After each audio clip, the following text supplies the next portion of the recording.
Now, when you think in terms of who you are in reference to your authentic self, what comes to mind? Well, great question. Really, I think what comes to mind for me is that everybody wants to be genuine. Everybody wants to think that there's no facade in their life. And when they play that facade, as much as they want to fake it, they come to a head of realizing, okay, well, this isn't genuine. So, what I want people to do is also feel that they can be genuine and comfortable with being genuine. Because there's lots of good reasons for people to put that facade on to be quote unquote fake or to try to impress people because they've been hurt in the past, right? So everybody's been hurt. You've been hurt, I've been hurt, you've been hurt, everybody's been hurt. And because of that, we come up with these ideas that we're not enough somehow. And that what we will do in the future won't be enough. And what I love to do with my coaching and just with who I am is just to try to be transparent, try to be real, try to be real with the situations because life isn't always easy. And most people know me as an optimistic person, and that's totally true. I'm very positive, very optimistic. I definitely see the brighter side in almost anything. Or if I do get knocked down, I get back up really fast. But when it comes to authenticity, I think that really people want that. People want to live authentic lives, and they want to be happy with who they are in the process. And Scott, just sharing with you, who anybody who's known Scott, and I've known you for a while, Scott, Yeah. and you are authentic because you show up every time with the same hat on, so to speak, this positive hat every time. It's pretty hard to fake that consistently. I mean, you're authentic and you're upbeat and you help to elevate the attitude of other people. Hey, thanks, man. That's for sure. That's what I would say. And everybody has a life story, Sure. and you have a life story. And how do you feel that your life story helps to develop your authentic self, or helps you to stay into your authentic self? Oh, that's a great question too. Really, you're right. Everybody does have a story. Everybody has a background. Everybody has history, and you may not think that your story is that valuable. And it is. No question about it. Everybody has an important story, and usually it's riddled with pits and it's riddled with strife and trouble, but it's also got moments of joy and happiness. In the midst of any turmoil, there is something to look forward to. And in my story, I can tell you that it hasn't always been pretty. So where I am today isn't just a result of me just waking up and saying, hey, I'm positive today, everything's going to be great. But it definitely is a result of me practicing the success principles that will help me just be my best self on a day-to-day basis. Wake Yeah. up and be my best self. Because my job and my design, who I'm created to be, is to give back and make a difference in people's lives. And I can't do that unless I'm, first of all, feeding and just sowing into myself. So definitely, like when it comes to your story matters. Your story is so important, and everybody's story is so important. And I often utilize pieces of my story and my background, even the pit part, with being genuine and authentic. I think you need to also just be real with, where you have fallen and when you've done things that are stupid or, things that even, people will be like, wow, you did that. Okay. Well, it drops their guard down because it's like, okay, well, I can get this guy because he's done something, and he's opening up about it, so I can open up too. Yeah. Yeah. And I heard you mention one time that you've had your challenges in life, you've been knocked down, Yeah. and that is actually, you can see that now. Do you see that now as actually helping you in your authenticity now? Yeah, totally. Yeah. Totally. Because things haven't always gone right for me, it totally helps me to share from a totally enlightened point of view, I think. And also just to relate with people. I could share probably 20 stories right now even with you that would help, I guess, you as the audience really drop your guard. But it hasn't all been easy. And I think that where we're going with this conversation is that you'll probably want to know some of those stories. And I'm totally free and open to sharing, the things that haven't all gone right. Because I've tried things and I've had the financial issues. I've had the issues where I didn't think that I was good enough or that I would doubt. Even doing this TV show, if you really think about it, it's like, this isn't that easy. Like, I'm comfortable in my skin doing this thing. But leading up to producing the first episodes, it was just like, are people even going to watch? Like, who's really interested? A few thousand people I have in my networks is that enough to even start? Shouldn't I have like 20,000 people that are eager to watch this, to pilot something even? All those doubts come in, right? And Adam, our AV guy, he can attest, our very first episode bombed in the technical side. Like, we still got it off. It was late and it was not very good quality as far as the video stuff, and we had about 20 errors that happened all at once, it seemed. But I guess the push through, like you said, like being authentic and pushing through, we said, okay, well, we're going to do episode 2 now. And then what I did was I set it up so that I had guests on episode 3, 4, and 5, and then I had this, what I thought, really big guest, and I was really excited about the first guest in the new year.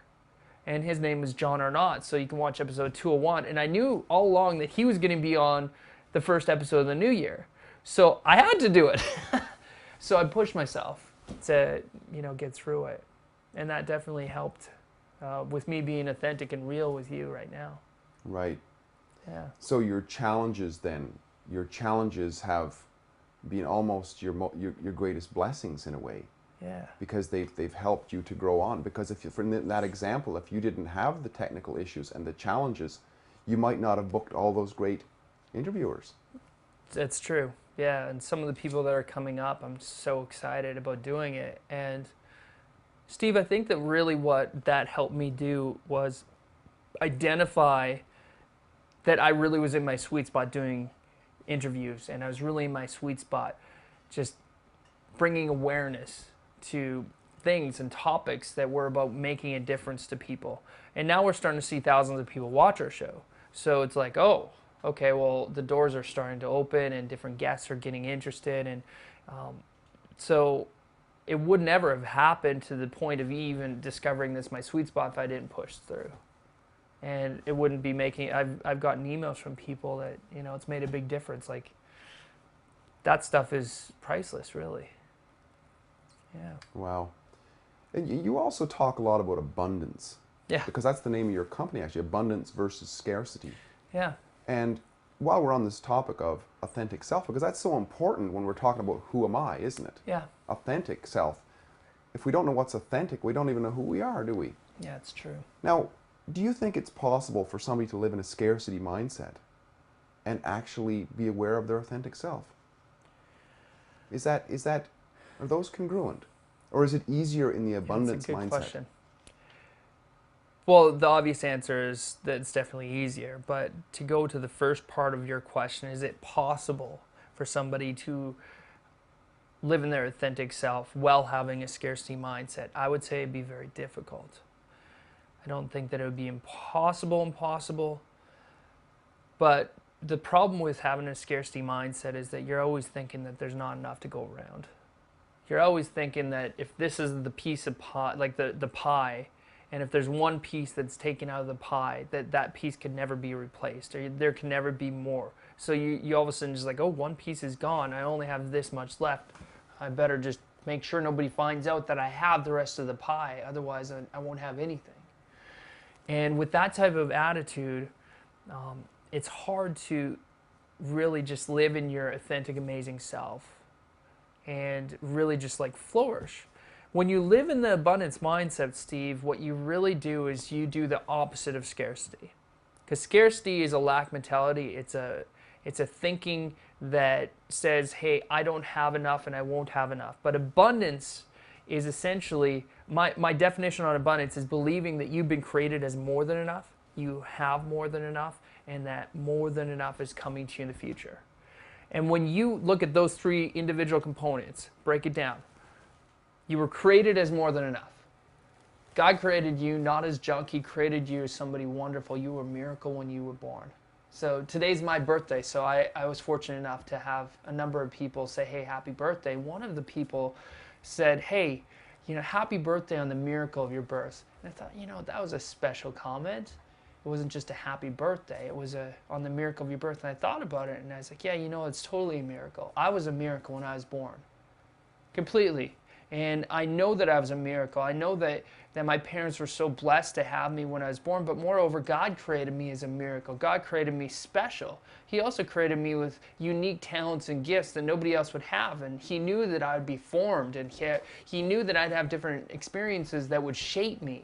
But He also intentionally gave me the amount of hairs that I have in my head. He intentionally gave me the look that I have. He intentionally gave me my voice. He intentionally gave me my desires, passions, and dreams before I was even born. So I was created as more than enough to Him. The second part is that today I'm more than enough. And really, when you believe that today, in the present, in the now, you're more than enough, you can simply use that to help you get over whatever momentary strife or problem you're going through. Because really, that's what it is. Whatever's going on today, it's a momentary issue. It's a momentary problem, because really, here's our life. It's a blink. Okay? But today, you have more than enough, and you believe that, and it's just like, okay, whatever's happening, there's possibilities, and whatever challenges I have, if I'm blinded, I can open up the blinders, and I can see things from a different perspective. You start seeing opportunities when problems come, and it's just like that whole thing that I often talk about with Rocky. You take the hits and you get knocked down to the ground, right? But those hits, you could call them obstacles, but really they are opportunities somewhat disguised.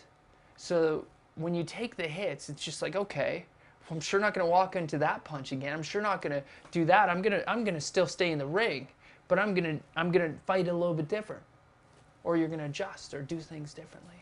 And I love the last part, Steve, is that more than enough's coming to you in the future, and that's really that's the height of abundance thinking. That's the height of the abundance mindset. It's being able to have vision, to see yourself not for who you are and what you're doing today, but who you are, what you are, and what you're going to do tomorrow.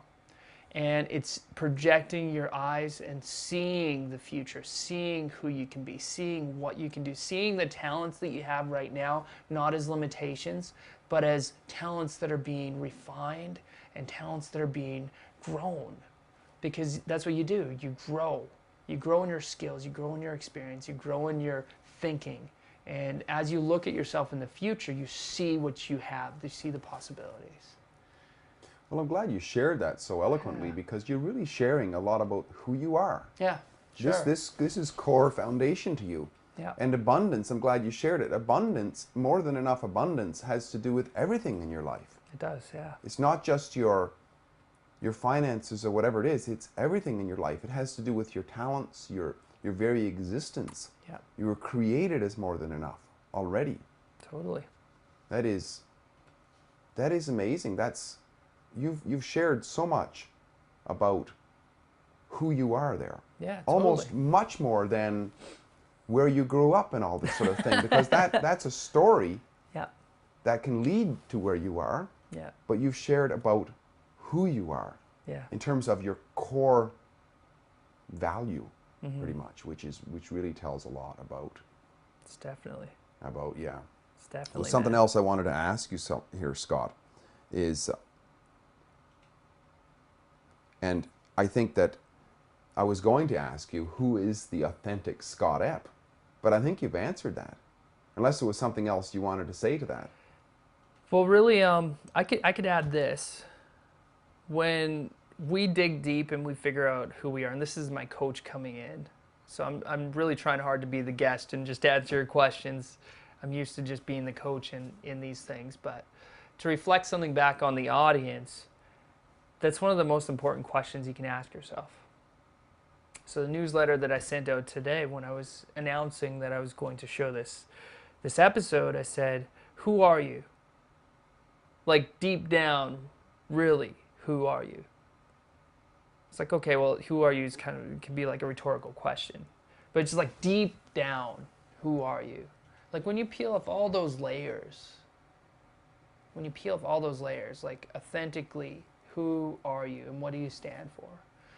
And for me, like I'm a father, I'm a lover, I am an absolute, I'm absolutely blessed to be married to the woman that I'm married to. I am a disciple of Jesus Christ. I am someone who completely believes in people, that I love people and I cherish just getting to know people, and relationships are huge to me. I'm an influencer. I feel that my calling is to influence people, not to influence in the negative connotation, but to influence for the good of their possibility, for the good of what they can do, to help them be their best self. And I'm all about inspiration. I'm very inspirationally minded. And when I talk about inspiration, it has to come from that authentic place too, to show that. I'm about producing. Producing's huge for me. That's why financial independence is one of my core values. And when you talk about producing, it's like I'm looking at ways to create more abundance financially, sure, but create more abundance in other people. So I create a lot of products. I love creating. We'll talk about it later. There's a product that I created this afternoon for the guests that are watching the show. And I love pouring myself into things. So I'm very passionate with that too. So that's really who I am at the core. Just all of those things, I guess, and in essence make up who I am.